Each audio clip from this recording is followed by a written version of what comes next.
But yeah, I'm getting very warm. It was pouring down with rain when I left home, so I was like, I'm gonna get snug, I'm gonna get my track pants, my Uggs, my hoodies. I'm so warm now. Like, yeah, it's been weirdly on and off for the last week or so. It's literally as soon as I hit the highway, rain stopped, and I was like, I'm gonna die. I'm wearing a beanie and everything. Like, I'm very warm. Well, just sweat. It's the only option I have. I'm like full weave as well, because I got my anime jersey, but then underneath we got the full Marvel. Nice. Sad. So nice. I'm going full weave this week, but it's alright. Anyway. Excellent. What are we doing today? Welcome to the ZeroFunction podcast. When no brain cells are present, I'm your host for this week, Lee. I'm here with Jen and Conall, and yeah, we're doing vampires, baby. Vampires. Hell yeah. Why'd you say it like you're in an anime? Vampires. Please never do that again. Yeah, no, that was foul.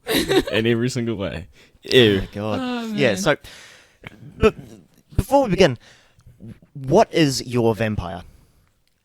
What? Right, so there's, in modern fiction, there's a lot of different depictions of vampires. What is the archetypal vampire for you?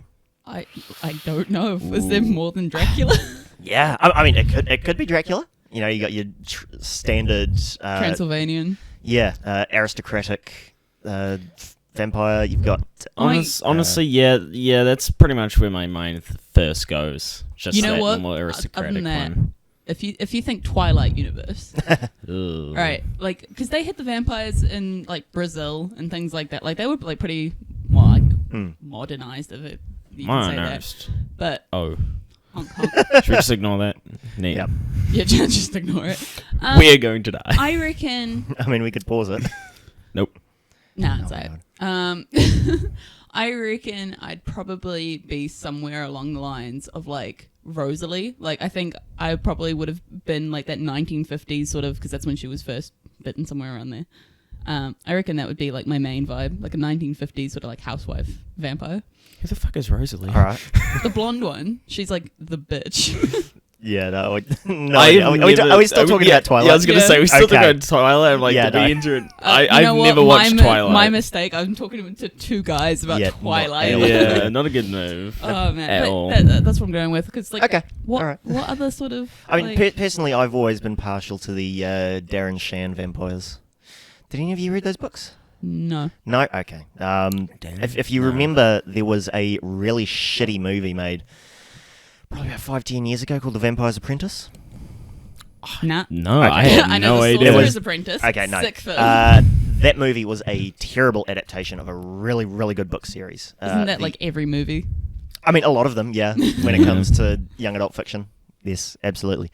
But yeah, today we are mostly going to be focusing on the European vampire, Okay. both in folklore and fiction. Alright, okay. So, yeah. That's good. So I'm going to assume that most of your guys' knowledge about vampires comes from Dracula. yeah. Yeah, Essentially, yeah. pretty And much. the ensuing vampire fiction of the 20th century.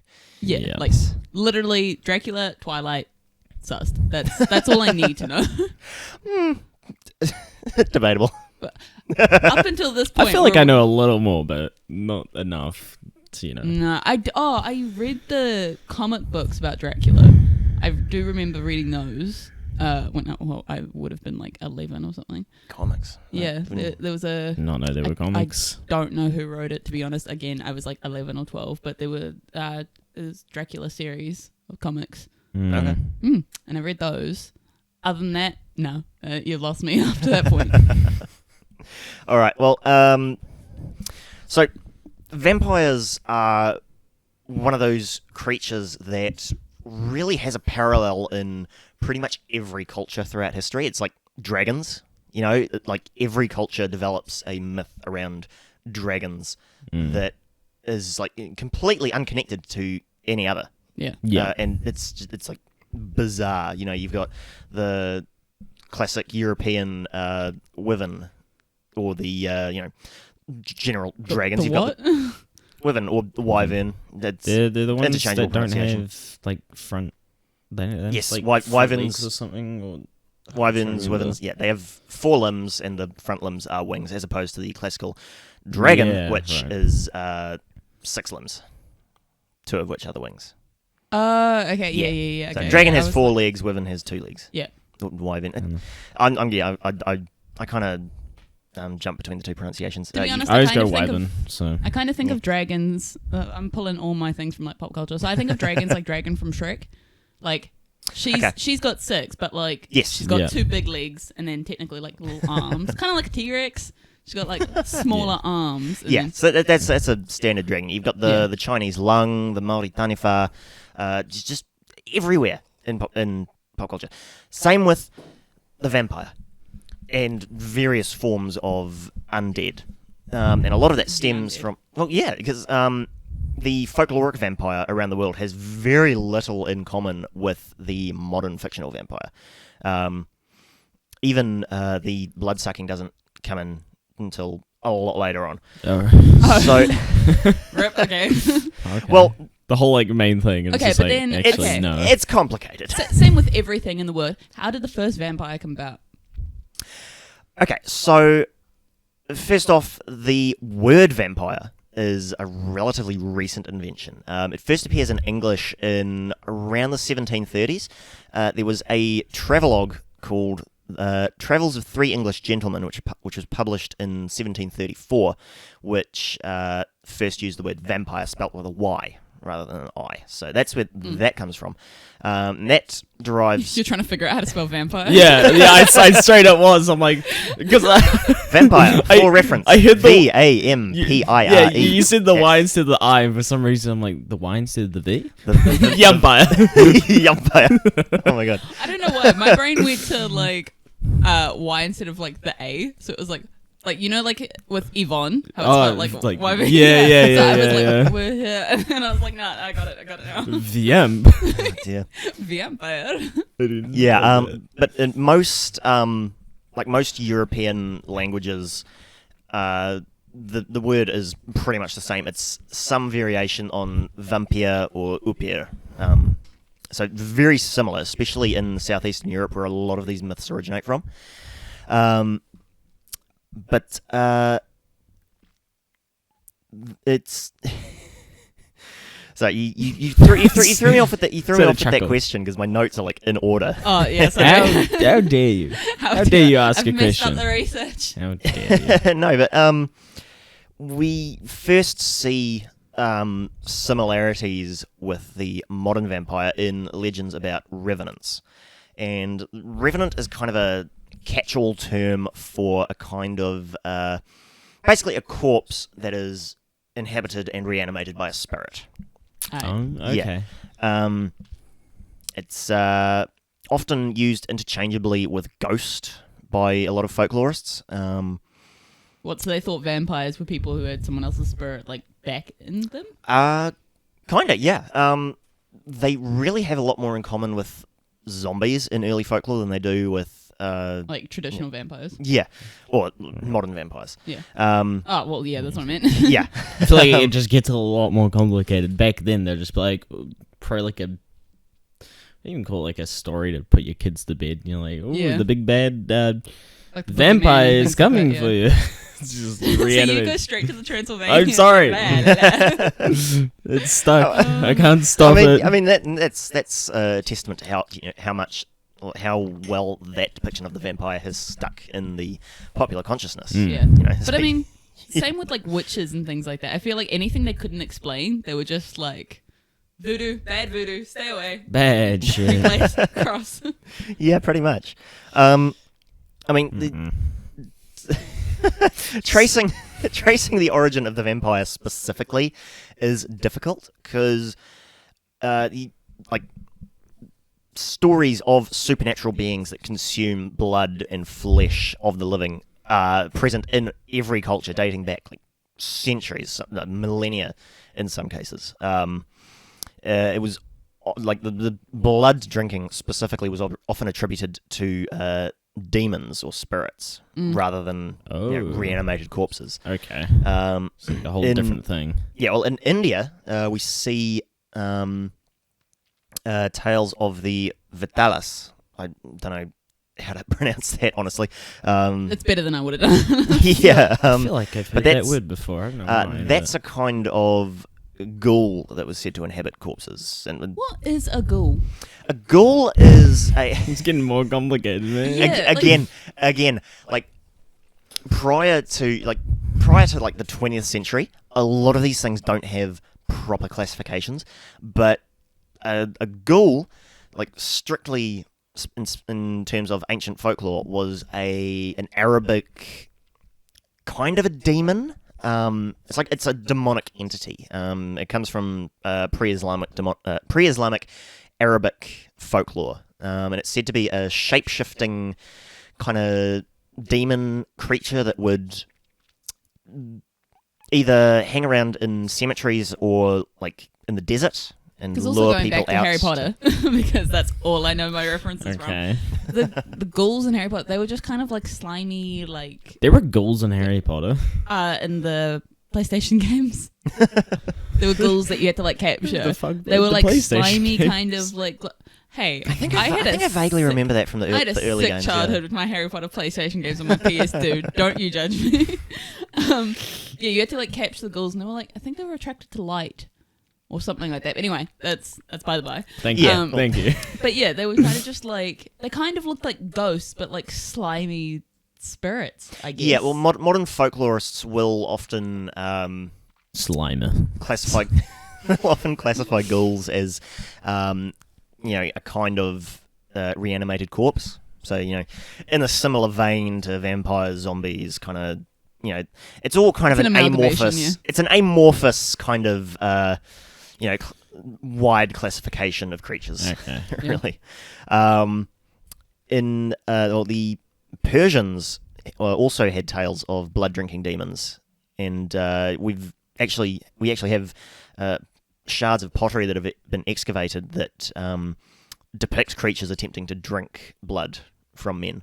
So yeah, yeah, we take back to, and like various creatures in Greco-Roman mythology also. Were described as drinking blood, like the Impusa, the Lamia, the Strigas. You can find out more about them. They were various shape-shifting entities that drank blood through various means, either by being monstrous or transforming into a young woman to seduce men. Are Lamias the ones that have like the bottom half of a snake or whatever? Sometimes, yes. Yeah. I'm talking specifically about Lamia, the mother of monsters. Okay. Yeah. So that's where that came from. Right. I had no idea. I was just like, old school words. Let me just roll over it. I believe that Lamia was a shape-shifting demonic creature who would seduce men, and her children were the Lamia. Who were, women with the bodies of snakes. Snake babies. So, yes, snake babies. Snake babies. Coming into the... Oh my god. Baby snake. You guys are terrible. Baby snake sounds more pleasant than snake baby. Snake baby. Oh my god. It's all about the way you say it. My teeth. Did you just smack yourself in the mouth with your mug? Wow. I did. Fortunately, I didn't do it too hard, but yeah. Actually, I did that with a beer bottle, and that's why I have a chip in my tooth now. Because I went to take a drink, and someone knocked me, and I just, uppercut myself with a beer bottle, and had a chunk out of my tooth. I have a chip in the front of one of my front teeth, and I have no idea how I got it. It's just been there for years. You just woke up one day, and you're like, what the fuck? What? No, I did. I just noticed it one day. I don't know how it happened. It's like a tiny chip in the right in the center of my front tooth, and I just don't know. Having a chipped tooth, when it first happens, is actually awful because you can feel the different texture of the tooth. Because when you if you run your tongue over your teeth, it's kind of smooth and whatever, but on the chip, it feels kind of like sandpaper and gritty, and it's so gross. Okay. Yeah. Ugh. When you first chip your tooth, it's like. Well, I guess it's exposing bone, isn't it? I suppose you could classify teeth as mine. Oh boy. I thought they were quite different. What's like calcified bone, isn't it?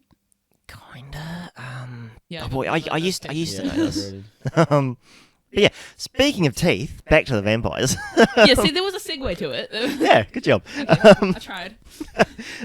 Coming into the medieval period, we start to get stories from the Norse, around this area of modern day Scandinavia, of the Draugr, which were reanimated corpses that would guard burial mounds. Yep. You were just staring at me. Well, because I had no idea. I was just waiting for more Listen. information because I had no idea. But Listen, I am technically still hungover, right? And then I heard Oh my god! it was the 21st, okay? All right. And then I heard Draugr and just Skyrim. So Yes, my brain went off on a tangent. I had no idea. There Faced was out of nothing going on existence. here. I was empty. I mean, yes. Anyone who has played Skyrim will be familiar with the Draugr. Yeah. So they're yes, Rip.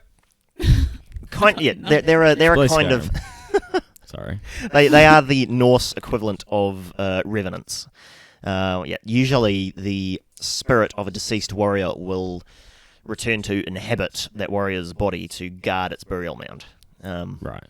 Yeah. Sometimes it's not the spirit; it's just the body being reanimated. It's again, So are zombies like reanimated corpses without a soul? kinda. I mean, so are vampires, kind of, in like modern folklore. Yeah, you know what? My brain. True. Yeah, true. Yeah, They're all the same at the end of the day. It's- Essentially, it's I like mean, really, I can just preface everything I say with, it's complicated. yeah, It's just complicated, man. Yeah, pretty much. it's essentially like the difference between teal, aqua, and cyan. Like they're all blue. It's just they're just slightly different. Yeah. At the end of the day, it's Pretty blue. much. At the end of the day, they're dead beings. It's kind of like a greenish come blue, back. Yeah. Yeah, so we've had ancient examples of vampire-like creatures, coming into the medieval period, we start to get that. It's in the before that, you asked what the first, kind of modern kind of vampire was. Around the 1670s. Actually, 1672 is the exact year. We get a recording of vampire activity in what is today Croatia. I say that real weird. Croatia. I didn't even hear it. I'll be honest. We are taking a trip to the region of Istria, which holds the village of Kringa. Shout out to them if you live there. Actually, I think this is like part of they advertise this to tourists. Really? Yes, this is the tale of Bro, if someone advertised like we have vampires, I'd be like, Hell I'm yeah. not going there. Hell yeah. No. But we have the tale of a man named Jorgrando. I think that's how you pronounce it. And he was a peasant who died in 1656. And what happened was, basically the locals claimed that he returned from the dead and started drinking people's blood. Oh. He appeared to his widow in Her bedroom and sexually assaulted her several times, allegedly. Wait, I'm sorry. Hold on. He appeared to his widow? His widow, yes. His wife, after he died. Yes. How did, it makes sense. Are you struggling with this? Yes, wait. So he died, right? Yes. His wife became a widow. Yes. Yes. He then appeared to her in the bed. Like later? Yeah, I think it was... Actually, I have it. Because I It was going to was say, bad. if it's within like a period of a week, I don't know about that. Was he really dead, fam? Because have you seen those things about like people who are dead and then they like wake up at their funerals? Yes, I have seen that. It's been Dude, how do you mental. mess up that badly? Yeah, you think? Because they have to be dead for it takes like a week to plan a funeral. Mind you, there was this like 30-something-year-old Depends lady how much you care about the person. that I have facts. But there was this like 30-something-year-old lady, Bit harsh. and she had a heart attack. She wasn't dead, but was kind of like in a comatose state, sort of thing. open casket, woke up at her funeral, saw her like family and whatever, saw everyone, had another heart attack, and died from that one. Oh. Yeah, I remember hearing about that. Because like the situation, she was like, "Oh my god, I'm like, what the fuck? I'm at my own funeral." Do we know when that was? Like 2013 or something. I can't Google it. My phone's up there, but it's something around that period. I remember it being fairly recently. Yeah. Because it was definitely in the news. Yeah. Why they just check her pulse or something? Yeah. But do you know how awkward that must be? Like, because like, what do you do from that point? Like, you're at the funeral. I guess you proceed with the funeral, but like, yeah. It's bizarre. Yeah. They wake up and then die. Like, there's really no precedent for something like that. Like, because that's the thing. You like. They've just died twice, so like, how do you continue with the funeral? I'd be so like shook. I'd be like, is she dead this time? Oh my god. But I guess everything's prepared, so it's like, there's no need to postpone because you're postponing to do what you're doing now, I guess. So, your grando, he died in 1656 and proceeded to allegedly terrorize his village for the next 16 years. Oh. Okay. What? Yeah, so the priest discovered, like, towards the end of this, that somebody at night would knock on doors around the village, and whichever door was knocked on, someone in that house would die within the next few days. Yeah.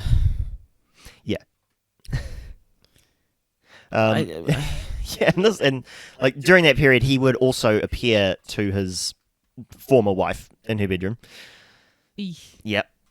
She described him as looking as though he was smiling and gasping for breath, which is terrifying. He's just got asthma. Yeah. Who the fuck is smiling when they got asthma? They're just like. Father Giorgio, the priest, he would eventually come face to face with the vampire, and he like tried to ward him off with a cross and a prayer, and like basically. So is that how that thing like came about? Like, is that actually effective, or was it just some like churchgoer that was like a good guess? I mean, we'll get to that, but you know, this is like he's a priest, obviously, and you know that's all he knows how to do. Folks rising from the dead is not something that's supposed to happen. Yeah. So you would think, like, I would assume that reasonably back then they would assume, oh, it's the devil's work, you know, or the work of demons. Yeah, you know? I guess so. Or a witch, and they burn somebody in the village as a scapegoat. And that's exactly what would happen. Yeah, you know, the idea of it being the work of the devil or demons is something that we'll get to later on when we talk about methods of warding off vampires. But eventually, they attempted to kill the vampire by piercing his heart with a hawthorn stake, but they weren't able to because the stick apparently just bounced off his chest. The silver bullet to the head. well, basically, bullets, later they went to dig up his coffin, where they found it allegedly perfectly preserved after 16 years. Tried to stake him again, which again failed, and they eventually just cut off his head. Oh. Which apparently worked because It took them 16 years of terror to be like, how about we try and kill him again? Yeah, well, I think like nobody kind of put it together. Like for 16 years, though. Well, yeah, but they knew that people were dying, but you know, your first thought is not going to be, oh, this guy's come back from the dead. Yeah. And you know what? You got me there. This is like a local legend, right? So of dubious veracity, you know. Well, probably didn't happen. You know, it's probably just something that they've come up with to drum up tourism. But yeah, that's the thing. These things are like we were saying about 1970s about how murderers and things like that were so much like. It was so much easier back then because there weren't like phones and whatever. So I guess it must have been like even easier back then because there was literally nothing to communicate anything. So they were just kind of like, yeah, George is missing. Definitely. Yeah, so that's kind of the first like actual recording of a semi-modern kind of vampire. But during the 18th century, in Eastern Europe, like there was a frenzy of vampire sightings. Yeah, I was about to say, wasn't that when like vampires first became like a big thing? We're talking about the 1700s here. Yeah. Yeah, and like there were just so many. Is that the Victorian era? That's a good question. No. All the brain cells just like... Yeah, no, Jesus the Victorian Christ. era was around the mid to late 1800s, I believe. Okay. Yes, and then So almost getting there. then it was the Edwardian era was around the late 1800s through early 1900s. Edwardian? I think yes, like King Edwardian? Edward. Or Oh. was it Prince Edward? Yeah, something like that. Okay. Yeah, Point being, not quite.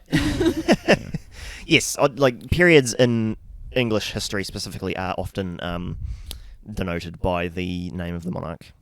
Oh, okay. Kind of. It's So, like also when like the elements were being named, whoever like kind of found it got to name it. Like there's yeah, Oh, yeah. Einsteinium. Yeah. there's one. Yeah. Lawrencium, I see. Curium, that kind of thing. Yeah. Um, I found Quite it. I name it. egotistical. Honestly, yes. I found it. I name it. Boom. I mean that's pretty freaking common in the scientific community. You know? That is yeah. true. True.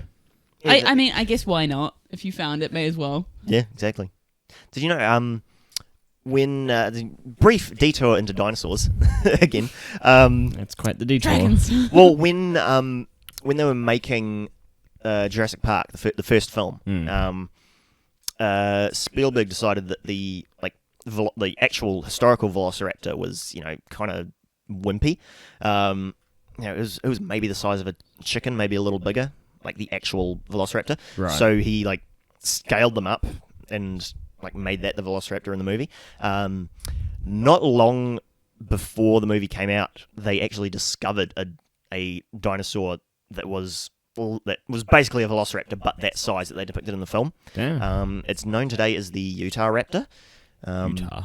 Yes. Utah. And during production, they actually Spielberg lobbied the whichever scientific Community. is responsible for naming dinosaurs. There is actually a group that is responsible for determining scientific names of species. But yeah, Spielberg and his crew lobbied this council to name it what is it, Utah Raptor Spielbergy. It didn't actually happen. But, Damn. What a shame. What a Fair shame. enough though. I would. I'd be like, yo, I made this up and now it's real. yeah. It's fair enough. you go. Maybe it's a good idea that they didn't, but Yeah. fair Did you guys play. see the tweet a Respect the little hustle. while ago about Elon Musk tweeting about how he wants to make artificial life? So many people commented. He's like, "There's 4 movies on why this is not a good idea to do." Yeah. No. Well, we are. I mean, I'm just gonna say we are so far from that kind of level of smart AI. It's Oh, yeah. yeah. Oh yeah. Yeah, our the AI that we have now is dumb. Dumbasses. Yeah. I Right. feel So, I'm still waiting for flying cars. To be fair, I don't need it. I don't need all this artificial intelligence and things like. Just give me a car I feel that like the flies. chances of a flying car is... we are not going to get flying cars. There are too many idiots on the road to give them flying cars. Yeah. Every time I think about cars and things like that, I always think of that thing. There were only 2 cars in the state, and they managed to have a car accident. Yeah. I don't remember what state it was, but I one of the heard that states somewhere. there were only 2 cars in that entire state, and they had a car accident. How? Listen, if we get flying cars, it's going to be like that scene out of the Star Wars prequels where just Anakin just jumps out of the fucking flying car Oh, yeah. onto, another car. Or when he's flying into oncoming traffic. Yeah. Yeah. It'll be terrible. We've seen what will go wrong already, so... Yeah. Oh, yeah. Sure. So, during the 18th century, we get several famous cases. The first is of Petar Blagojevich of Oh my god. Sorry, this font is very small. Kiseljevo. I'm so glad I'm not in doing Serbia. this race. Yeah. It's a village or region in Serbia, and he was reported to have died in 1725, but I think it was a few days after his death he allegedly returned and appeared to ask his son for food. He appeared at at his old house. It was around, like, it was within a day of his death, like within 24 hours. So maybe he didn't die. Once again, it's possible. I mean, or faked his own death. his Well, yeah. basically his son was found brutally murdered and drained of blood. Ah, You know what? I take it back. Well, yikes! like, for the next, I think 9 days, every day a villager was murdered. 9 days. At least it wasn't 16 damn years. Like, Yeah. 9 days, 9 people, sure. 16 years. Still. So yeah, after the 9th death, they basically went and dug up his body because it was like, maybe this is connected to this guy. Found his corpse like in a pretty good state. It appeared that the nails and hair had grown, and they could see blood in his mouth. And we'll get to that. Those physical characteristics, we will get to that a little later. Okay. Yeah, but Alright. basically they cut out his heart, they drove a wooden stake through it, and the entire body was burnt. And basically the death stopped after that. So they just Wait, was that a Croatian village as well? You said Serbia. Serbia. So Wait, it's so pretty that one they close. could cut the heart out of. Yes. And they still tried to stake it as well. Why did the first one, Well, the stake? Well, that was They like didn't- that was like 100 years earlier. And they didn't know. They probably didn't have communications to be like, hey, the stake like- didn't work. It was like 50 years earlier. Yeah, and but also why in did another both country. of them try the And- stake specifically? Out of all things you could do, yeah, true. Very true. I mean, seems like they're modernized I stories. mean, again, we'll get to that. We'll get to that because the He's getting to it. The stabbing is like a thing that is recurring The thing. Yeah, but with throughout all these wait. months. Yes. Yes, we're I'm waiting. trying to think. So, like, a stake, right? Is it literally like a wooden stake, or Yeah, it's like a sharpened Yes, no, stake. no, Yes. it's a Did they- it's a well done steak actually. thumping him, just like thumping him with a piece of meat. no? Yeah. Just like bench slash him with a stake. Like, no, rude. but I'm saying, like, did they not have like knives and things then, like swords and? it's a whole thing around the wood, which I'll get to later. He's getting to it. Yes, I have sections of research. Yes. All right, we'll let you get to it. So the Right. next one is happened the next year actually, also in Serbia. This was a guy named Arno Pavla, and he was from Kosovo. And basically, he believed that he was being stalked by a vampire. Okay. Yeah, like he was being How do you approach terrorized. that Specifically a conversation? vampire. Like he didn't think of anything else. He's like, yes, I'm being stalked specifically by a vampire. Yeah, and to ward the vampire off, to free himself from the curse, he would eat soil from graves and smear himself with blood. Hey, Would that not attract a vampire? no, well, apparently it worked because Bullshit. well, he avoided a vampire-related death mostly because he fell and broke his neck soon after. So yeah. I bet he got What like do you mean? I bet he got like poisoned or something from eating that soil and eating that blood, and then he just fucking like fainted and fell over and died. Wait, Pretty I mean, much. blood from what? What was the blood from? again? I'm assuming Just blood. I don't know. It doesn't specify. Oh, What alright, if he okay, was the so vampire? Oh, it's like he's just got like split personality Yeah. disorder or something, and he's like, I'm being stalked. I mean, it's possible. it's just a guy walking down the street, looks behind him, he's like, oh, following me, and looks back forward. He's like, shadows. And yeah, things like he's Oh, like, dear. he's doing both acts at the same time. I mean, what you got to remember is during this time, like vampires were like considered to be a huge problem. Like the 18th century, there were the masses of vampire sightings and reports. Mm. like, Huge. So yeah, this guy probably did genuinely believe that wait, he so was how being did he plagued fall by and a break? vampire. Is there anything that specifies how he fell, or is it just he fell and broke his neck? There's nothing. Yeah. Like, Given that there was so many sightings, do you think there was people who were actually like, because it was such a big craze, there were people actually who were pretending to be vampires? Oh, hell yeah. Possibly. Yeah. So which would then propagate I it further. reckon, well, even the like rumours. servants and things like that who didn't want to be servants anymore, they probably just like lashed out and then were like, fuck yeah. Possibly. I don't know. It didn't come up in my research, but it's entirely possible, yeah. Anything is possible if you just believe. Yeah, and Yes. the third one I have was a guy named Milos Cesar. Again, pronunciation of Eastern European words is difficult. This guy was a soldier who became a farmer, and he was allegedly attacked by a vampire several years before his death. He died somehow while baling hay. I'm not sure exactly. But after his death, people in the surrounding area started to die off in like weird circumstances, and he was blamed for it after his death. He's just like died tragically, and everyone's like, it's his fault. Like, Yeah, pretty much. I feel like that's just somebody who's too lazy to investigate properly, and they're just like, yeah. it's the dead guy. Easy yeah. scapegoat, yeah. Yeah, because then they just burn him, and then they're like, oh, it suddenly stopped. Ooh, and then somebody else dies. Like, Yeah, they're like, damn it. we didn't do it right. Yeah. So yeah, from there, But wait, also, this was what, mid-17th? it's like Or 1700s, sorry. Mid-1700s, right? yes. When was the plague? Are we Good sure question. this wasn't just like a thing that like affects their brain or whatever, that people were just like kind of going crazy? I feel like people had bigger problems to deal with. Like even The plague? Oh.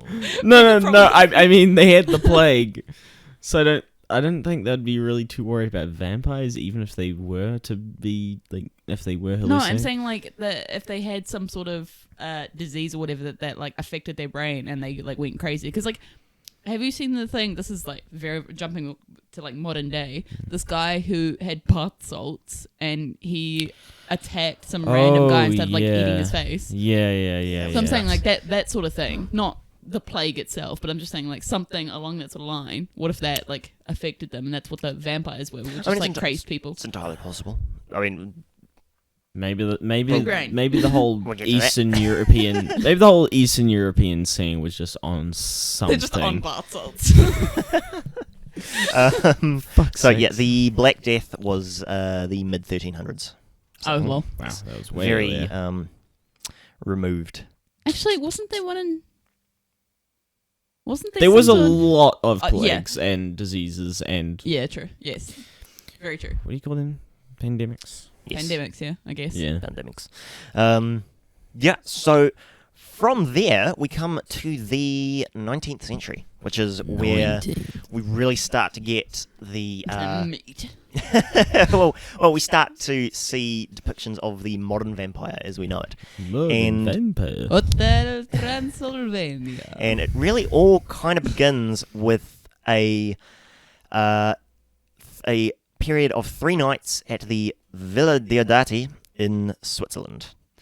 So Honestly, they were having a sick night out, 3 nights. Kinda. So there's some names in here that you might recognise. Watch me recognize none of them, and I'll be like, Yeah. yeah, cool. Honestly. Lord Byron, Nah. Percy Bysshe Shelley, Nope. Mary Shelley, Nope. John Polidori. Nope. Well, all 4 of them, and another friend whose name escapes me, who wasn't a writer. Really, you don't any of those names? I don't read. I Okay, well- don't know any Okay, of well, those either. Lord Byron was like one of the most influential poets of the 19th century. Lord Byron, Yes. like, rings the vaguest of broken bells. Like, Yeah. So broke it, man. all of these people at this villa Yeah. were villa. they were all writers. Basically, Lord Byron was the subject of many unsavory rumors at this time. So Classic. Spicy. in June of 1819, I believe, Yeah, unsavory. I think a lot he, worse than spicy. he oh my god, yes, Lord Byron in June of 1819, I believe it was 1819. I'm not sure about that. He and his personal physician, John Polidori, they travelled to Switzerland to the Villa Diodati on Lake Geneva, I believe it was, and there they met the author Percy Bysshe Shelley and his wife-to-be, Mary. And during a period of 3 nights in, I think it was August of 1819, again, could be wrong about that, they were basically reined in the villa. None of them could leave. And they passed the time by reading basically ghost stories. I mean, yeah, as you would if you're all writers. What a great move. And this period of basically from there they were inspired to write their own ghost stories. Yeah. I say ghost stories because this specific period of time produced two of the most influential works of 19th century fiction. Mary Shelley's Frankenstein, or The Modern Prometheus, and John Polidori's The Vampire, spelled with a Y. Damn. Yeah. Just in those 3 nights. Yep, pretty much. Big brain mode. Oh my god. Stop. Sees every action Alright, you cease and desist. I'll do just take any my moment in place. time. So it's Wait, so they weren't like attacked or anything like that? what? No? No. No? Oh. Wait, No, they were writing. Oh, what was the connection then? Just the fact that they were writers and they wrote the good... Yeah, okay. this specific period of time, it, produced some of the two of the most influential works of fiction in history. What a nerd. Yeah. I would have skipped over that so good. No, Frankenstein. Frankenstein. But like the vampires. Okay, so no, the vampire featured the first kind of modern depiction of the vampire. A guy named Lord Ruthven. Ruthven? Ruthven. Ruthven. Ruthven. I see. Yes. He was like the kind of the first depiction of the aristocratic, elegant vampire. Kind of. I believe he was Eastern European as well. I think, yeah. And he would this would influence a lot of later vampire fiction, and other writers like Alexander Dumas of Three Musketeers fame. Alexei Tolstoy, he wrote some vampire stories. He was the second cousin of Leo Tolstoy, I believe, who you might have heard of. If it's anything to do with literature, no. Okay. Yeah. All right. I'm pretty bad I don't at read. literature. Tolstoy wrote War and Peace, I believe. I don't genuinely. It's astounding how much I don't read. Yes. War and Peace was written by Leo Tolstoy. That's the thing. I can appreciate a good book, but I just don't do it often. Yeah, fair enough. I don't read much these days either. Yeah. At least it's for this. That's the thing. But even so, with the amount I don't read, I still wouldn't read on a tablet or something like that because I feel like that just wrecks your eyes. My mum used to read on a tablet and it used to just drive me nuts because it's just staring at this bright screen. You can turn the brightness down. I read a lot of comics digitally. It's not really as bad as you'd think. Honestly, maybe if it was just words though. Yeah, that's what I'm saying. After Literally a while. just like an ebook. It just, my eyes just started blurring and I was like, no, I can't. Yeah, fair enough. So from there we get some other pretty famous vampire stories. We get Vani the Vampire, who was he was popular in. Why was I thinking this was going to go to Buffy the Vampire Slayer and all sorts of shit? No, like that? I'm not just going to jump right to the 90s. Come on. We haven't even covered the most famous vampire. Vani the Vampire. He was popular in Victorian. Was it Victorian? Yeah. No. Yes. Victorian. Again, it's the periods of English monologue history. there. No, he was popular in Penny Dreadful publications of the time, which were collections of pulp fiction that were published, on the cheap, full of pretty lurid content. Okay. I mean, Penny Dreadful, it's kind of all in the name, You're not wrong. We get Camilla the Vampire, who... Camilla? Lesbian vampires, fuck yeah. Yes, it was an early work of... I'm not sure it was explicitly erotic fiction, but yeah, it was definitely influential in the genre. That's very... If you can think about it, there's porn about it. Yeah, pretty much.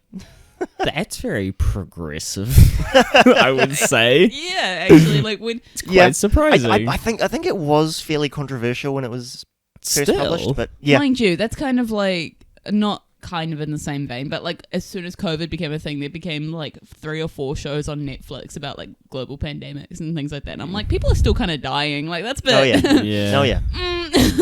Bit on the nose there. How many? This isn't an original thought by any stretch of the imagination, but how many essays are going to be assigned by English teachers on the impact of COVID on moderns? I'm so glad I'm out of high school, man. Like every time I hear that sort of thing, I'm It like, can't be worse than like, oh, what did you do over your holiday? I'm like, I did nothing. Yeah, pretty much. Absolutely. What I write about. Yeah, I play video games. Yeah. Something like that. Honestly, that's like my happiest thing about no longer studying is because I still have like some friends in uni and things like that, and they're like, I've got this essay due, and I'm like, bro, not me. It'd never be me again. Yeah. No. Yeah. So from these, well, I say early, but not really. But from these pretty influential cultural depictions of vampires, we get possibly the most famous vampire depiction in history. That of Bram Stoker's 1897 novel, Dracula. Bum, bum, bum. I want Chad. to suck your blood. Yep, that one. Da-da-da.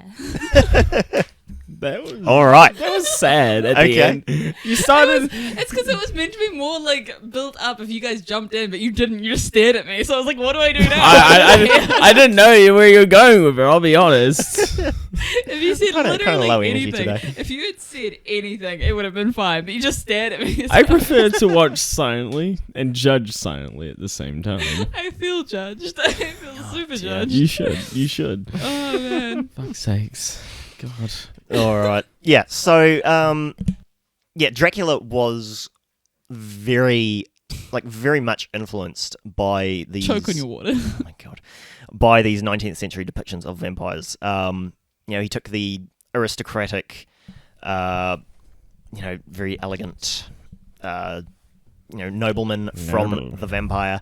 The idea of vampires seducing young women from the Camilla stories, just various sources, and also a healthy dose of history, because a lot of people might be aware of this, some might not, that Stoker based the character of Dracula in part on the historical figure of Vlad Dracula, a Wallachian warlord. Oh, is he Which is present-day Romania. I mean, I know the name, but I don't know anything Is about it, it. is it related to Vlad the Impaler? The very same. It is the very same. Vlad the okay. Third Tsepesh, All right. which in Old Romanian is the Impaler. The Impaler. What are you doing? Why are you throwing up like? I have no idea what's going on anymore. So, What do you mean? What am I throwing up? Gang signs or some shit? I was about to say that. For some reason, the angle at which I saw it. oh my god. Just So, a gang sign up. I don't fucking know, man. So, Vlad's father, Vlad II, he, during his reign, joined an aristocratic order called the Order of the Dragon, at which point he took the appellation Dracul, which in Old Romanian translates to the dragon. In modern Romanian, it actually translates to the devil. So that's where that connection kind of comes in. Still kind of cool. And following that, his son, Vlad III, who ruled for about 8 years, I think. He kind of on and off, but his main rule was... on and off. How you rule on and off? He's like, I just Don't don't want actually to be. I can't be bothered anymore. Gets kicked off for a bit. He's like, yeah, let me take it back real quick. he was warlord of Wallachia 3 times. So, Okay. yeah, interesting. You just want to do it for a little What, bit. is it like presidency where he's just like his terms up? His, like, his first reign was from October to November of 1448. His second reign was his main period of activity between April 1456 and July 1462. And then between December 1476... it was either December 1476 or January 1477. So his first and third reigns were very short, and the second one was about 8 years, give or that's take. still very short. Very weird. Yeah. Yeah, and his third reign ended with his death. Classic. But yeah, he took the name Dracula after his father. Yeah. Dracula being son of Dracul, or son of the dragon. And yes, he was also known as Tsepesh, the Impaler. Right. He was pretty brutal. Yeah. A lot of Maybe that's why he reigned 3 times, because they were like, yeah, your methods just don't line up with our standards, man. He didn't run, it was hereditary. Like, his father was ruler before him. Well, yeah, true. Yeah. I'm not... Because he's considered a folk hero in modern Romania for, repelling the Turkish invasion. Oh. Okay. Wait, so what did he actually do? Why is he so brutal? So I'm trying to remember. It's disputed in historical circles whether this a lot of the stuff actually happened. But it's estimated that during his campaigns against the Turks, he not really personally, but ordered the deaths of between 40 to 100,000 enemy soldiers. Damn. Just a fair few. And is reportedly, allegedly, his favoured method of execution was to impale his enemies on wooden stakes. Ah.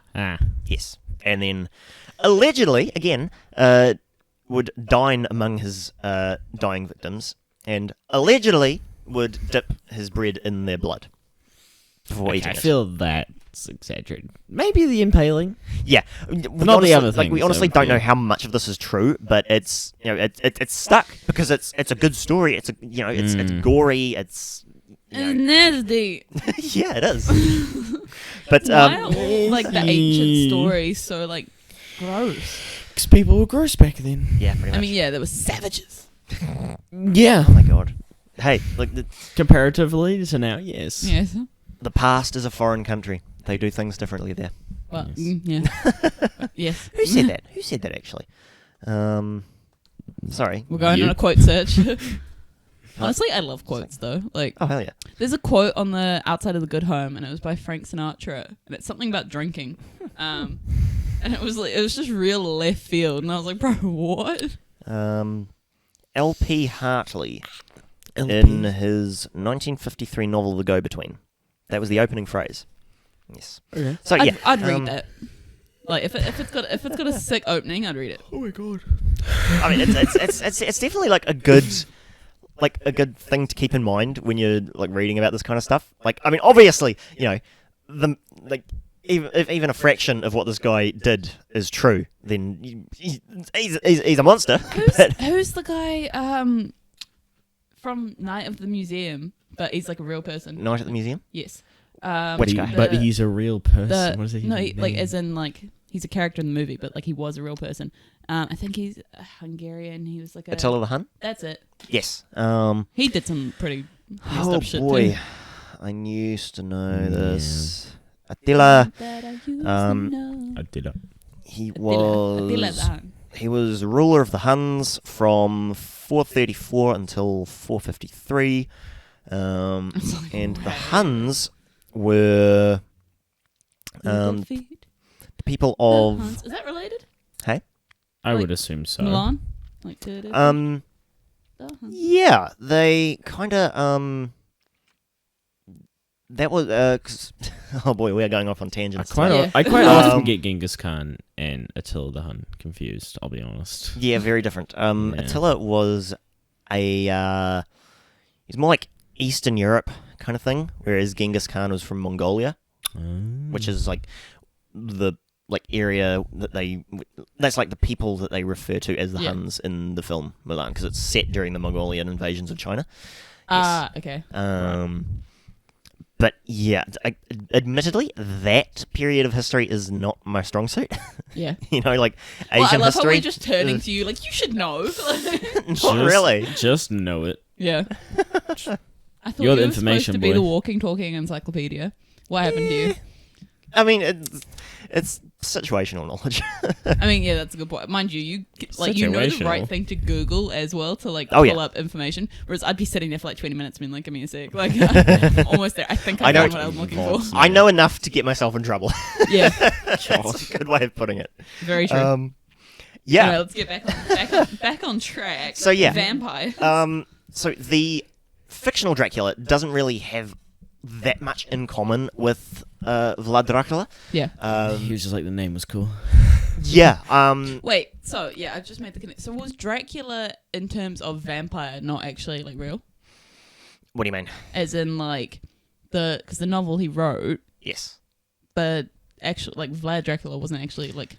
Vlad Dracula was not like considered a vampire in history, and in fact, the novel Dracula was the first time that the connection between Vlad Tepes and vampirism was explicitly made. Yeah. Because there is actually a passage in the book where Professor Van Helsing, postulates that Dracula must be, the Romanian warlord of history. So he's it's implied in the book that Dracula is in fact Vlad Tepes. Yeah. Oh. Yeah. Okay. But yeah, until the publication of the novel, that connection had not been made with the historical figure.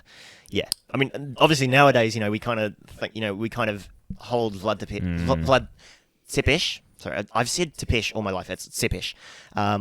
We in modern vampire folklore, we hold him as kind of being synonymous with the idea of the vampire. But yeah, it wasn't until the novel that was a thing. And actually, up until very very oh god, words escaping me. Recently? Word speak. No. Anyway, it wasn't until soon before publication that the novel was actually named Dracula. Up until then, it was called I think The Undead.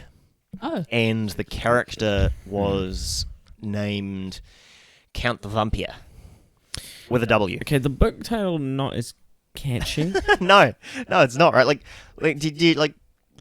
would it have been a such a modern phenomenon if it had been called The Undead and No. I don't think had a so. character named Count the Vampire? I mean, Count the Vampire is still No, pretty... that sounds like a comic good. thing. Like it doesn't sound like a I mean, true character sort of thing. Yeah, it sounds it's kind like of it sounds like kinda a take naff. of like It's weak. It's that's weak. what it is. yeah. And plus, the undead sounds more like zombies. But I mean, that's a whole nother topic. When did zombies come around? And actually, the book wasn't like that popular during Stoker's lifetime. Most of these things aren't like. Yeah, no. I mean, it was fairly well regarded in literary circles. As a kind of pulp fiction story, amongst horror enthusiasts. Apparently, Arthur Conan Doyle enjoyed it quite a bit, and he wrote to Stoker after its publication, saying that it was one of the better, horror stories that he'd read, which is kind of cool. I feel like... Arthur Conan Doyle Have you being the ever been creator of scared Sherlock by Holmes. A book, like a horror book, like. Because Because horror movies, there's the music and everything that puts you in suspense. In books, I feel suspense from when there's something about to happen, whatever. But as a horror thing, I don't really get that scared feeling from a book because there isn't the same sort of. I can't put myself in that same sort of ambience. Not really. Would anybody really? Yeah, but it'd be then pretty hard. how do you determine it as a good horror book? I think it would be something that kind of makes you think Yeah. about things. Yeah. So it'd be more like thriller rather than horror books. Kinda, yeah. The closest I've probably come is it's not really a horror, but there's a novel called Hater, and it's about a virus that basically turns people into it makes them perceive everyone around them as wanting to kill them. Ugh. Yeah. Okay. So yeah, and it's just like a switch that flips. Yeah. And you're suddenly these people want to kill me. I have to kill them first to save myself. And yeah, it's nuts. There's a and it's I think it's set in the UK, and there's this whole government lockdown that happens, and there's military squads that go through and conduct searches, and take suspected haters away and lock them up or execute them or whatever. Yeah, it's a really good book. I recommend it. I think there's 3 of them. I read the first 2. I never read the third one. Does sound pretty good. It's really good. Yeah. Yeah, that's probably the closest I've come, just because it was kind of unsettling. Yeah. Which I like in a horror novel. Other than that, no, not really scared. I feel like unsettling. Yeah, I feel like you can feel that so much more than being scared. Like that feeling, just like ugh. Yeah. Well, a lot of stories I've read online, like creepypasta and stuff, is a lot scarier than actual books that I've read. Oh, I love creepypastas. I love those. Yeah. Because they're it's just enough to scare you, but it's not like a full, novel where you have to get through it, sort of thing. It's just like a couple paragraphs, and you're kind of just like, oh. Yeah. So yeah. And then obviously from Dracula we get just this boom of vampire fiction in the 20th century. Like I said, it wasn't really popular during Stoker's lifetime, but after his death, when was it? 1921, I think, was when the film Nosferatu came out. That was a silent German expressionist film. You guys might have... Did you say 1921? 21, yeah. Was that, I feel like... Was there a very famous actor in that? I'm trying to remember. Because I know somebody... Count Dooku guy. No, Christopher Lee comes later. Because he did a lot of vampire stuff, didn't he? Yeah. So we'll get to him in a minute. But yeah. We're getting there. No, literally a minute. This is a very short section. Oh, okay. Yeah. So Nosferatu was the first one, and that didn't actually have the rights to the Dracula story. Yeah, which is why it wasn't called Dracula. It was about a nobleman named Count Orlok, who very similar to Dracula wanted to move to London and start a vampire, take over the country basically. Oh, okay. Yeah. That was Dracula's goal in the original book. Sorry. And yeah, it was actually Bram Stoker's widow who she was basically pissed that someone took this idea and took it for themselves without the rights to it. So it was the ensuing legal battle that actually brought more attention to the novel and made it more popular. Oh yeah, yeah. And then everyone loves a bit of drama. Yeah, and then it was in the 30s that Universal got the rights to the story and started producing their own Dracula films starring Bela Lugosi. She must have got paid out a fortune. Probably. And yeah, he was part of the Monsterverse that they had back then with Frankenstein, the Wolfman, the Mummy, all that good stuff. And then we come to 1958 with the Dracula franchise starring Christopher Lee. Yes, because I've seen clips of him very young doing them. I've never seen the 58 film. I kind of want to go watch it because I love Christopher Lee. I don't think I could watch. Christopher Lee is that. He has a Wizard of Oz was done in 1940 something or 30 something. Was that Wizard of Oz? Are you saying you can't watch a film that's from that early on? I haven't even watched the original Wizard of Oz. Really? Yeah. No, neither. You were in the production. Wait, no, you weren't. You were in the one beforehand. Yes. Damn. You were very convinced of that. I saw the production. I was in the production. Jesus. No, I did not see that. But yeah, there were, I believe, 7 sequels to that film, 5 of which Lee played Dracula. Yes. Someone replaced him for 2 of them. I don't know who. I think he got tired of it or something. He's like, I don't want to do this anymore. It's honestly, I feel like I would after 5 films of something, unless it really booms like Harry Potter or something like that. I think it was because he was only known for playing Dracula at that point, and he's like, I don't really want to be the kind of actor that's known for one role. There's so many stars where they do one role so well that nobody else wants to cast them because they're like, oh well, you are that, so yeah, it's definitely a kind of a pitfall for a lot of actors. Yeah, but from there we get more modern depictions like Anne Rice's novels, Interview with a Vampire, which was made into a movie with Brad Pitt and Tom Cruise. I think I could be wrong about that, but I remember that. And then, stuff like Twilight, True Blood, Vampire Diaries, all that good modern kind of vampire stuff. Yeah. I never got into Vampire Diaries. I've never seen an episode. No. There's so much shitty. Mind you, I used to hate Twilight. I used to be like, this is so cringe. I hate it. Now it's like my go-to thing to put in the background when I'm like working because I don't have to pay. I don't have to pay attention to it. So, but like, it's like one of my go-to things. Twilight, Divergent, and The Hunger Games. If I want to, or anime, but like, if I don't feel like watching anime, those 3 franchises are like my go-to things to like chuck on in the background while I'm working. Really? Fair enough. Okay, that's quite interesting. I usually just chuck on podcasts. Yeah, I did the same as well. I have like an 80-hour playlist on my phone at the moment. It's not good. I generally sometimes I'll do podcasts, but I generally listen to podcasts when I'm falling asleep. Like I'll watch like the first half of it to like settle down, and then like I just let it sort of play out on a lower volume, like when I'm falling asleep. Yeah, fair enough. And so like that's my time to like zone down because I don't know, podcasts are really like calming for me. So I just kind of start drifting, and fair enough. It's like my settle thing. But I'm currently listening to a D&D horror podcast called Dark Dice. Probably wouldn't want to listen to that falling asleep. Yeah, true. It's pretty good so far. I'm like 3 episodes in. Yeah. I need to watch more D&D stuff, honestly. Like, have you listened to The Adventure Zone? No. Highly recommend The Adventure Zone. I think I prefer to watch videos. Okay. Have you watched Critical Role then?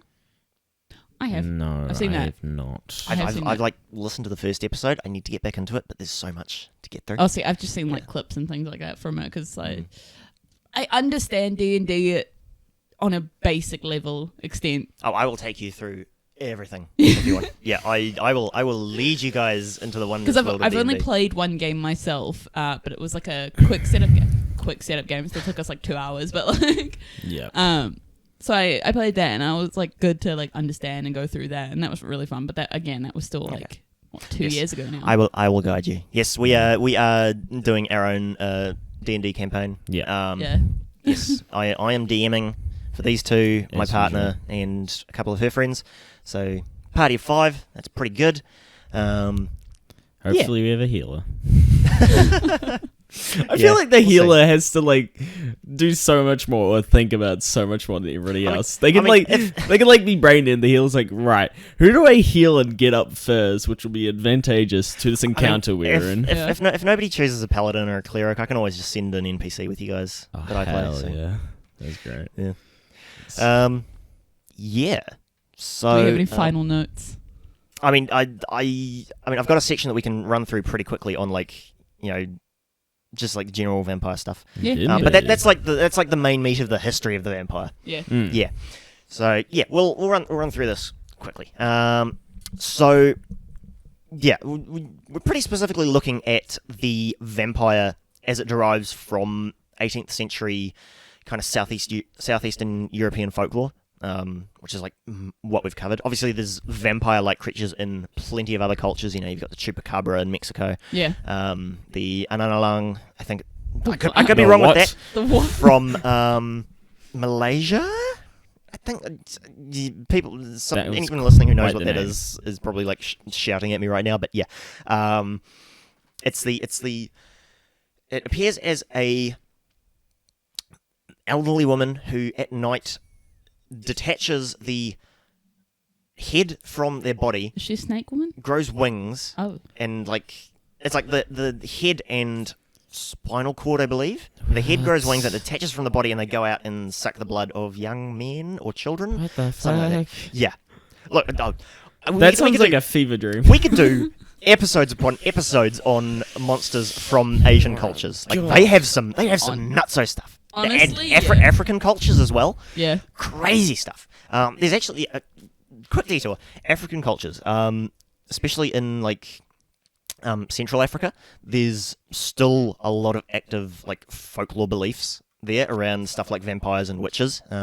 Witches are often, like even in modern day, blamed for stuff like drought or famine or just general like death of people or stuff. Yeah. Yeah. People still getting burned? It's a stake. Not burned. They have their own methods of execution, which I did not research, but I have heard of in the past, which I cannot remember.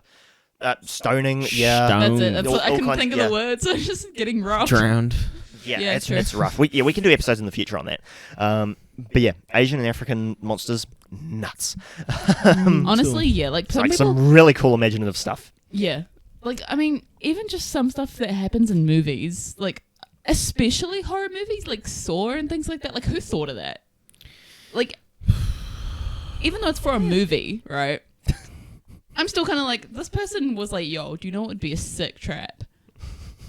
And so, there's some imaginative people out there. Yeah. I imagine the writers had a lot of fun writing those later films. Someone had to come up with it, and then there were people drawing up these traps, like showing it to other people, being like, yo, look at this. So this is how it would work. They probably had a lot of inspiration as well, because there is some fucked up torture methods that have been like created. I mean, the first Saw film works as a really good like psychological horror film. The ones after it are like kind of devolved into torture porn, but yeah.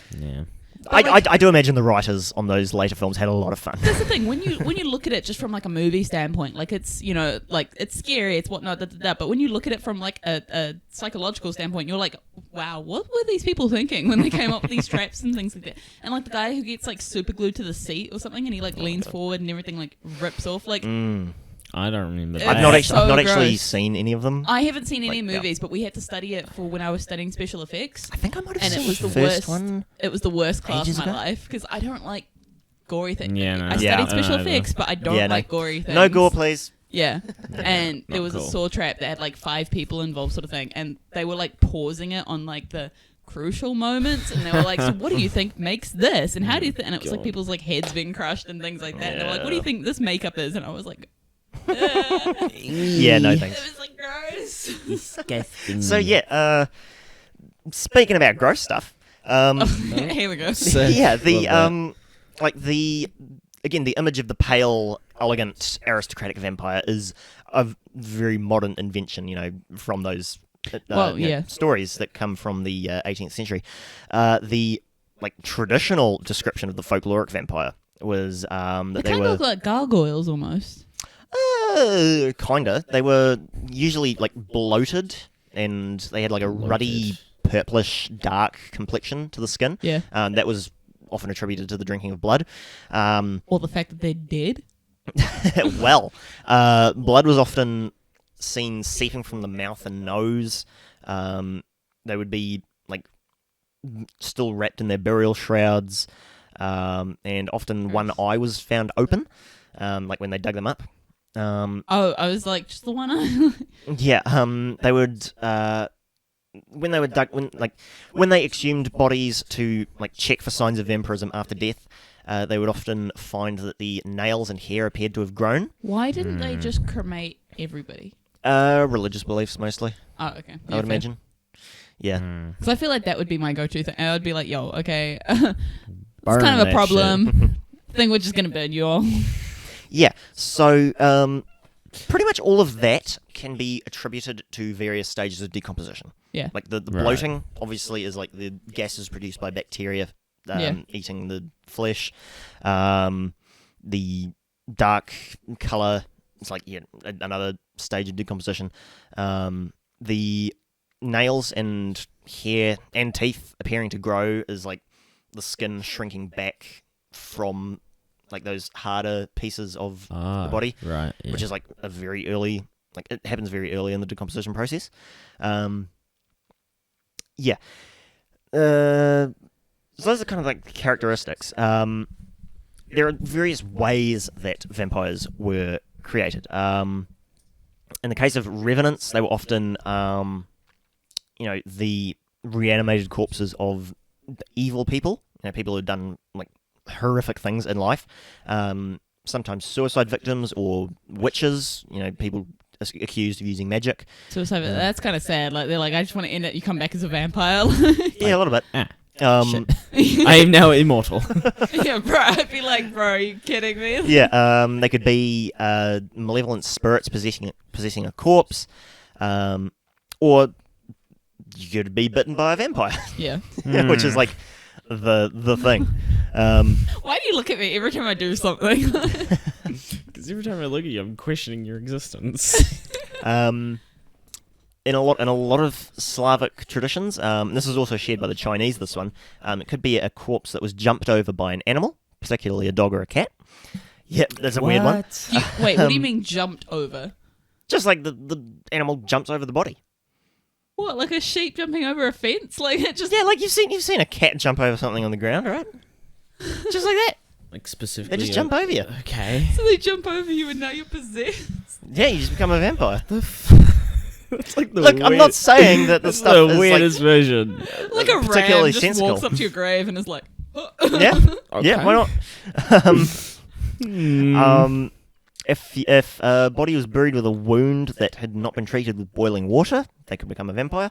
And Russian folklore depicts vampires as either witches or people who had rebelled against the Russian Orthodox Church while they were alive. see, it's always the damn church, honestly. Oh, a lot of vampire stuff comes back to religion in classical folklore. Anything that they don't understand, they're like, it's satanic, it's the devil. It's a bad Yeah, pretty much. So there are a lot of methods to prevent someone from becoming a vampire. Of course there is. Yeah, well, one of the most common was burying the corpse face down, so that when they when it reanimated and attempted to dig its way out to freedom, It would dig downwards. yep, pretty They much. would dig to China. Oh my god. But would you not wake up and be like, Again, this is like superstition stuff, you know. Yeah. It doesn't have to make sense. okay, well, was the silver bullet thing actually like a... That's for werewolves. Ah, Yeah.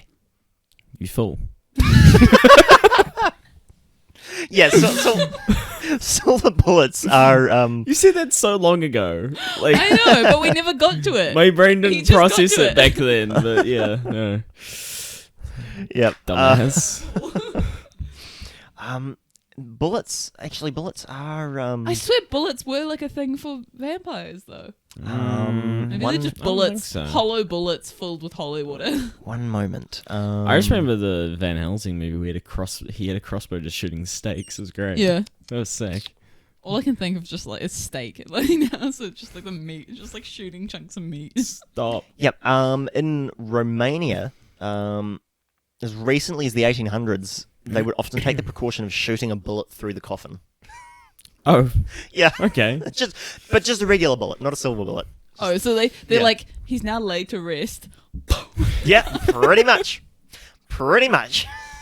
That'd be so traumatizing at the funeral. Just like, would you like to pull the trigger? Just the Oh my final gosh. goodbye. Like, I mean, I'd imagine they were pretty on board with it, you know. yeah, they're like, we don't want you to be a vampire. So Yeah, pretty much.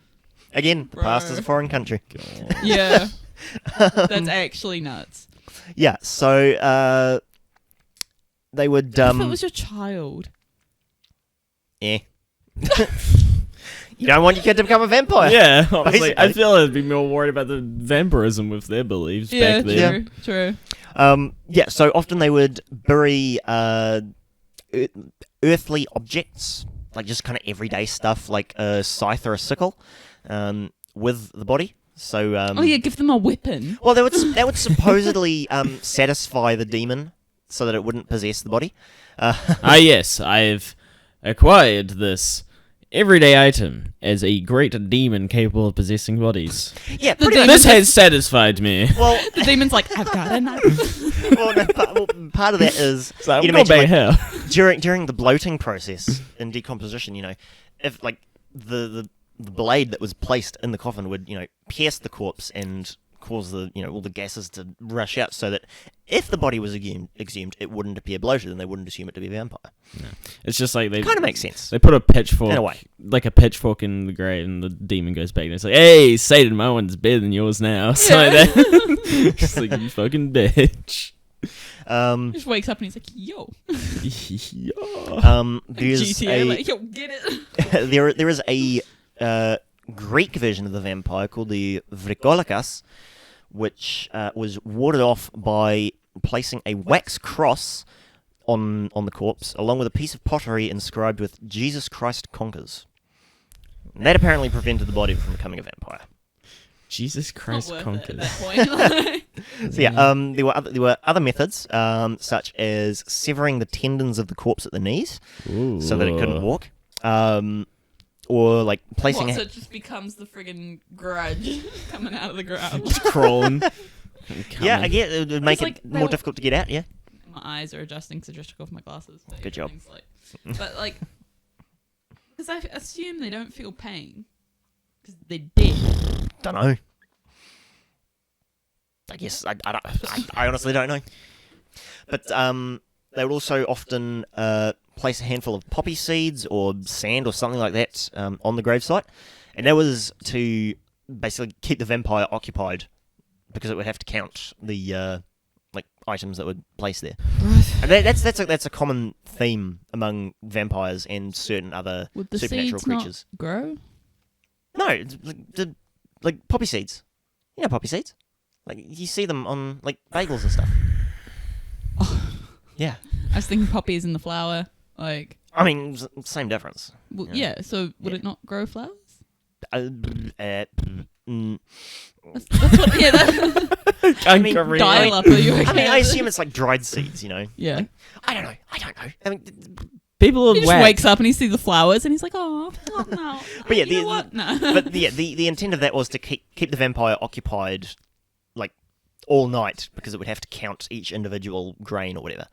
What does it matter at the end of the day? Like, it's just gonna. If I was a it's still gonna vampire, be there's there. no way I'm counting that. Like, I'd be like, yeah. No, sick. the thing is, like in the myths, they are compelled to, like they have to.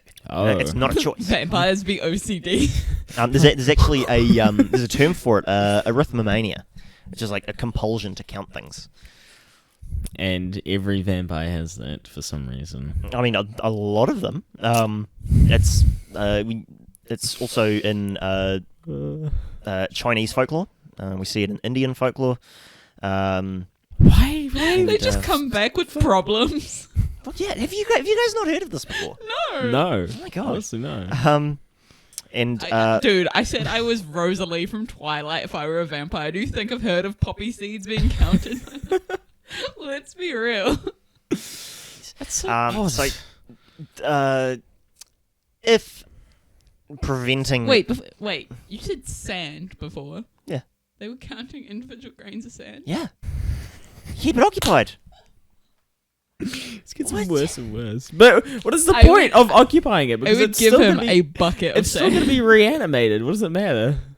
Because it takes so long to count the sand that by the time it's done, you know, the night's over, the sun's rising, it's like, oh, got to get back in the grave. Yeah, But then he'll come like, back the next night. Yeah. And he has to count it again. Oh, fuck.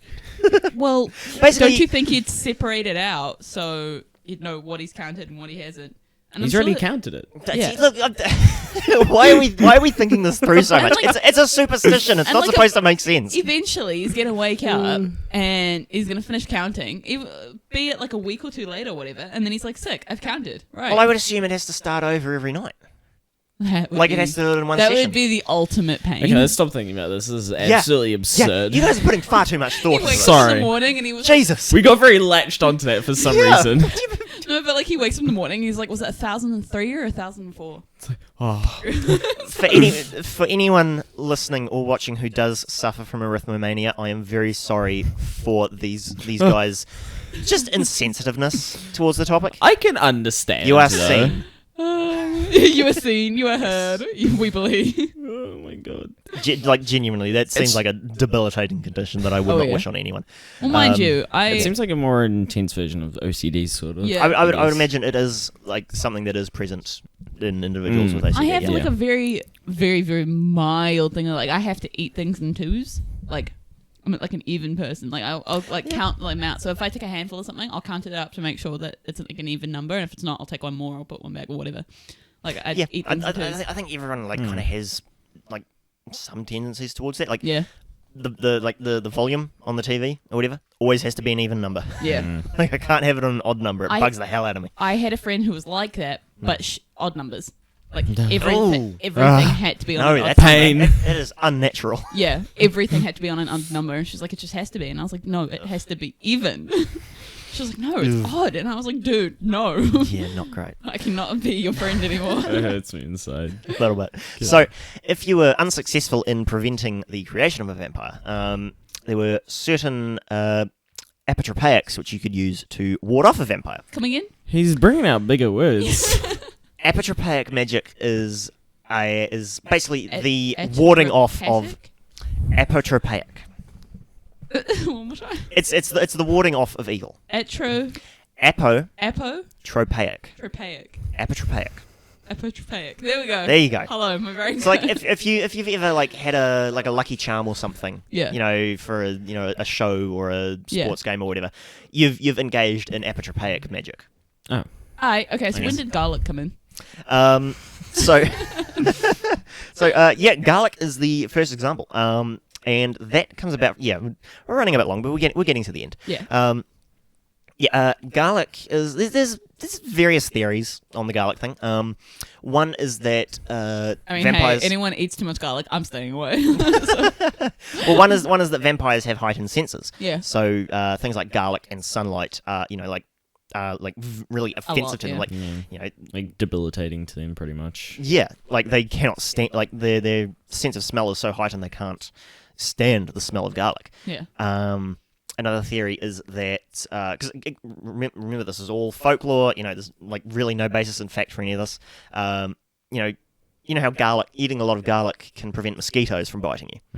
Really? Yeah, so there's the blood sucking. Yes. Yeah. Oh. Yeah. So there's the blood sucking connection there. You know, like blood sucking creatures don't like garlic. Also, garlic in a lot of Eastern countries has been used for centuries as to ward off evil. So yeah, Yes, yeah. Yeah, I guess because it's common. so strong smelling. So like, surely. Yeah. Sure. Let Yeah, this work. Surely it'll work. Various types of wood like wild rose or hawthorn, mustard seeds, which I suppose again is the hypersensitivity to smell thing. Is there a thing with I know it's in some like books and things like that, but like touching metal? I don't know. They can't I don't know about touch that like one. certain types of, or is it? I haven't certain heard type of that. Metal or something like burns their skin. I mean, iron is kind of Might be iron. I don't know. yeah, iron is kind of common with things like ghosts or Yeah. bogarts, stuff like that. Oh, like Yeah. Maleficent as well. Like if you've seen the movie I have Maleficent. not. Oh, she get like anything iron just like burns her hands. Yeah, iron and salt are pretty common, like in warding rituals against spirits and other such beings. Anti-spooky. Spooky, scary.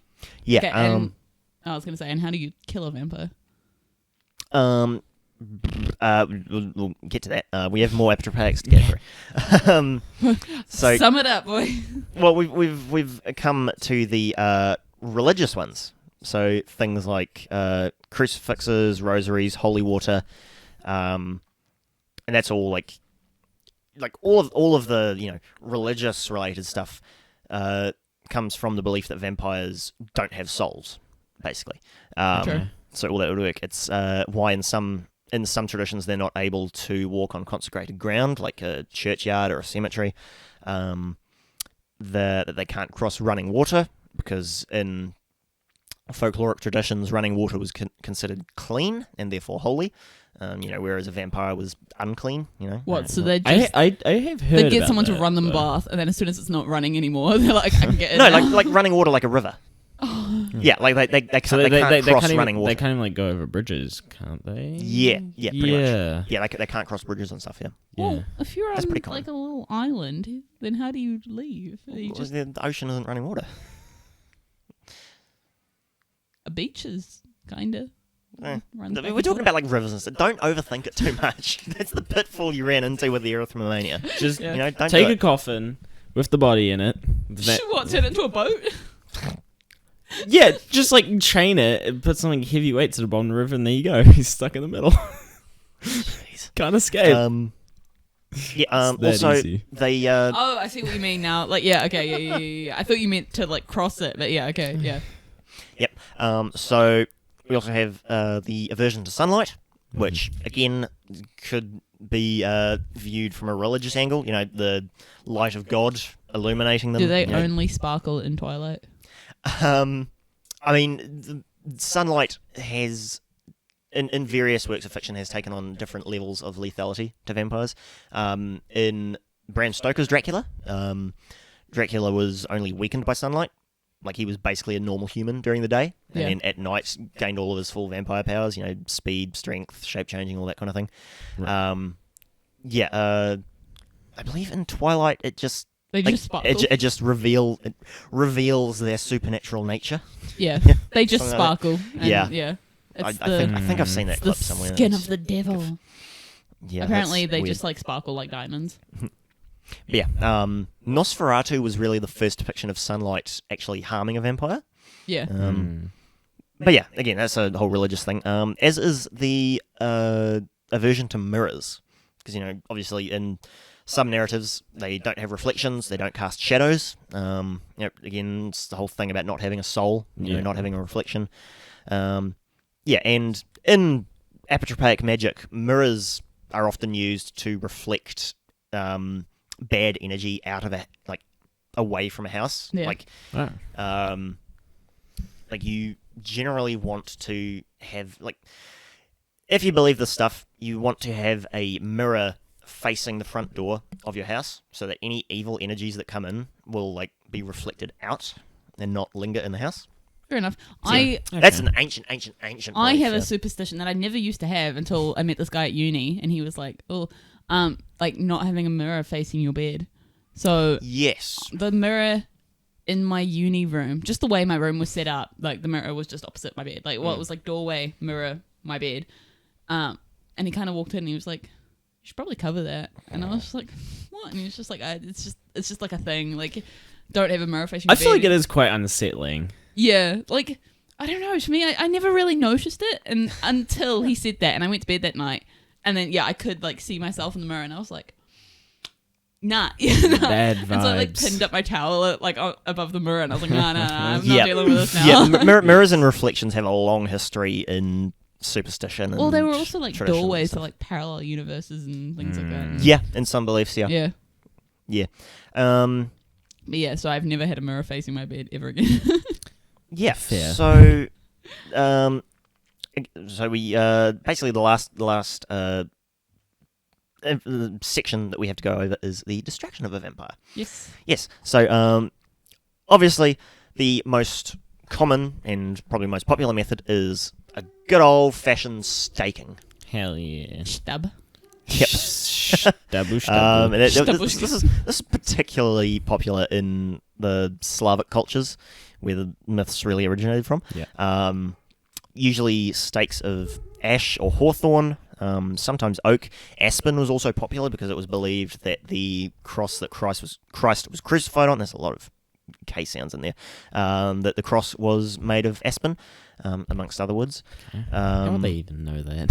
Special wood. I mean, archaeological evidence, anecdotal evidence from that period. Guess. Where is that cross? Debated. Probably destroy, let's be honest. It is wood, so it could decay and whatever. But yeah, I mean various churches and establishments have claimed over the years that they have pieces of the true cross, but we don't know for sure. Unlikely. Someone chopped it up for firewood and was like, "You want a piece?" Possibly, yeah. I mean, once he was taken down, it was kind of because at the time, obviously, he wasn't such a big thing. So, yeah, exactly. I mean, if you know anything about the stories of Jesus, the Romans didn't give a shit about it. They probably just reused it for someone else. I don't know. To be fair, yeah. They're most often staked through the heart, but in Russia and northern Germany, they often do it through the mouth and through the stomach in northeastern Serbia. Yeah. Through the mouth? Why? I mean, they're dead, so... Well, yeah, true. I mean, still. I guess it kind of destroys the brain as well, Yeah, I guess. Does it? It's a whole thing. Well, I mean, destroy the spinal cord. Yeah, okay, yeah. That just seems gruesome for no reason, through the heart, still kind of gruesome, but it's not as as visually unsettling as open your mouth. Yeah. So that's just given me a very disturbing image. So the staking was believed to have worked because obviously piercing the body would cause the corpse to deflate if it was in that stage of decomposition. That which would visually would look like it would look like the vampire expiring. Sorry, expiring. Moved away from the microphone. Yeah, it would like, the corpse just like deflates and all these foul odors come out of it.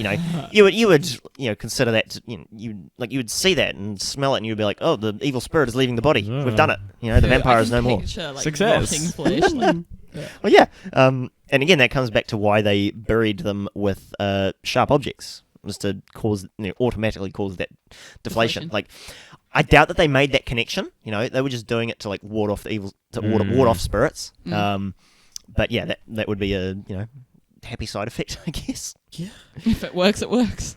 Yeah. And lastly, in Germany and like the kind of Western Slavic countries, they preferred decapitation. Oh. Sick. Yeah. Bring on the guillotine. And they would often bury the head between the feet or just away from the body altogether. It's not football. What? Bury it between the feet. Why? Just like away from the neck. Can't reattach it. Like in the same like burial plot, but like away from the neck, so that it couldn't reattach. I guess. Yeah. And that also would they believe that it would help to it would help the spirit to leave the body, because in some traditions they believe that the spirit kind of lingered within the body after death, and that that's where like funeral traditions come from, is it's a way of releasing the spirit to whatever you believe in, I guess. Yeah, so that was part of it. And lastly, this was kind of popular in... You've said lastly like 3 times now. No, this is actually the last. Okay, lastly. Yeah, in Romany cultures, it was, and other places, it was popular to actually pin the corpse to the ground. Oh. Yeah, like they would nail spikes and pins and stuff to... Like inside the coffin? Yeah. Yeah. Yeah, to prevent the corpse from being able to move if it reanimated. Yeah. That would be a death worse than death. Like being stuck somewhere that you just cannot leave. I'd be like... There are actually like burial plots that they've uncovered that have like skeletons pinned like to like stone slabs or like to the inside of a coffin. It's crazy stuff, yeah. Super cool. And that's like, and I think that they super neat. No, they found a fairly large burial plot in the last 10 years, I think, that had several corpses like nailed to the ground. That's kind of weird. Yeah. Like, see, it's kind of cool, but then at the same time, like, just thinking about, like, they were people X amount of years ago, whatever, and now we're just digging up their bodies. Like, yo, this is I'll sick. be honest, out of all the methods we've heard to stop the corpse, like, reanimating, that was probably the most practical one. Yeah. Yeah. Surprisingly. The Romany people in particular would often, like, just drive an iron rod through the heart and just, like, leave it there. They would place, like, pieces of metal between the fingers. That'll work. It's not complicated. They're just like, well, there we are. Yeah. It's better than the bullet through the coffin. Yeah, that's it. They would drive steel or iron needles into the corpse's heart, and they would place bits of steel in the mouth, over the eyes, over the ears, between the fingers. And they would place pieces of hawthorn wood in the corpse's sock, or drive a hawthorn stake through the legs. Why again, to pin it there. And I'll leave you with a female corpse, presumably a skeleton because it was buried in the 16th century. It was discovered in Venice in 2006 with a brick forced into the mouth. Oh. Which they assume was a vampire killing ritual. Yeah. They just find a corpse and it's just like a skeleton. Like, Yeah. Peel back and like, so how do we prevent this? And brick over there. In Bulgaria, they've found over 100 skeletons with metal objects embedded in the torso. Oh shit, that's a lot. Like in a deliberate fashion. Yeah. Yeah. Damn. And now you know about vampires. Vampires. Yeah. See, that's the thing. It's so weird to think like this was like an actual thing. Like vampire, like not the traditional vampires that we think like whatever. Not the modern vampire, no. Yeah, but like vampires as a thing, people were like, this is real. These people are vampires. This is a thing. Well, same with like witches and whatever. Like people were being like burnt alive because they were like doing black magic and things like that. Like it's so hard to believe now. Like, could you imagine if you went downtown and someone was being like hung or like burnt or whatever? You'd be like, oh yeah. what? Whereas like What towns, happened to the world I'm yeah, living in? towns were like forced to watch it. It was like a town gathering to watch people being hung and things like that. And like The I could not imagine. It's any it now. entertainment they had. well, it might shock you to know that the last guillotine execution in France occurred in 1977. I feel like Yeah. we've talked about this. Yeah. My mum was 5. Yeah, not that long ago. Yeah. He was a Wee bigot. Imagine being the What was he? last person to die by guillotine. Like, obviously you wouldn't know, but... he was a convicted Oh, murderer. yeah. His name was Hamida Jandoubi. fair enough then. He was a murderer. Yeah. Right. And he was executed by guillotine. He was the last person to be executed by guillotine. in Apparently France. they say that you, like, still live for, like, 7 seconds or something after that. Allegedly. Yeah. Could you imagine, like, the last thing you see is just, like, your body? Yeah. That'd be nuts. It's not a pleasant Yeah. thought. Yeah, you're like, Yeah. So, that I was... feel like there wouldn't be any noises. The vocal cords would be like completely no, broken. I'm saying, but, like, in your head, you're just like, that's my body. Oh, my God. And then you're just dead. Like, yeah. Yeah. So, And on yeah, that fun note, that was the Vampire. history of the European vampire. Yeah. Vampire. Da-da-da. Do. This is your week. You're supposed to finish it off. I was Bruh. waiting for like the outro or whatever. All right, cool. Yeah, let us know what you thought of that. Comment down below if you're watching this on YouTube. Chuck us a like, subscribe, ring the bell, all that good stuff that we have to say to, get people to, get people to actually find us. Yeah, yeah. So yeah, ZeroFunction podcast on YouTube, ZeroFunction Pod on Twitter and Instagram. Yep, follow us. Yeah, I am Genevieve on YouTube and Instagram. Yep. RigMonkey0 on Twitch. Yes. And again, I'm Toasty Sandwich, various spellings on pretty much everything. Generally Toasty with an IE, but it's a Y on Twitter because some bastard stole it before I could get it. So, Damn, that yeah, sucks. it does. Like, Big It F. does. especially with my like jewelry and things like that. Like all the variations of Control Delete were all taken, and I was like, bro. So now the username taking you is out. just so- Jesus What? Christ. I just attacked He him bashed with my the mic stand. microphone. Yeah. How Yeah, dare you? Yeah, it definitely sucks. Yeah. Yeah. Like you come up with like a sick name and you type it in and it's like this username is already like taken. But we can suggest this one with like 7 different Yeah. numbers at the end Oh, and you're like, It's no. so annoying. It's worse if you want to use your real name and it's already taken. Right? You're just like, okay, cool. But anyway, yep, that is us. Yeah, awesome. It's Jen, My your turn next week. Yes, it's Yes. my Yes. week. I don't have anything planned yet. Good job. Yeah. Neat. I have a week, it's fine. I'll figure it out. We'll do something. I got it. Yeah, it's cool. It's You fine. got it. It's All right. fine. Bye. Peace.